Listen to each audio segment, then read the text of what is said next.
ভারতীয় ভিসার appointment slot নিয়ে আবারও নতুন সিদ্ধান্ত নিয়েছে ঢাকার ভারতীয় হাইকমিশন। এখন থেকে 7 দিনের স্লট একসঙ্গে না ছেড়ে একেবারে 15 দিনের স্লট ছাড়ার সিদ্ধান্ত নেওয়া হয়েছে। রোববার এ তথ্য জানিয়েছেন ঢাকায় নিযুক্ত ভারতের হাইকমিশনার দীনেশ ত্রিবেদী। ভারতীয় হাইকমিশনার জানান, আগে প্রতিদিন অ্যাপয়েন্টমেন্ট স্লট খোলা হতো। এতে বিশেষ করে চিকিৎসার জন্য ভারত যেতে আগ্রহী রোগীদের ভোগান্তিতে পড়তে হতো। পরে 7 দিনের স্লট চালু করা হয়।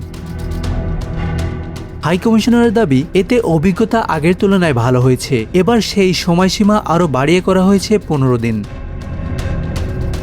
দীনেশ ত্রিবেদী বলেছেন, আবেদনকারীদের যাতে ন্যূনতম সমস্যায় পড়তে হয় সেটিই এখন তাদের প্রধান অগ্রাধিকার। তবে নতুন সিদ্ধান্তে আবেদনকারীদের ভোগান্তি কতটা কমে সেটি এখন নজরে থাকবে।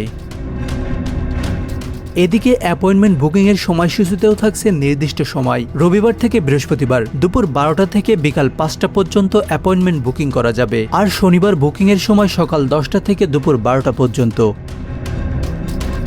আসানুর রহমান মিঠু, বাংলা অ্যাফেয়ার্স।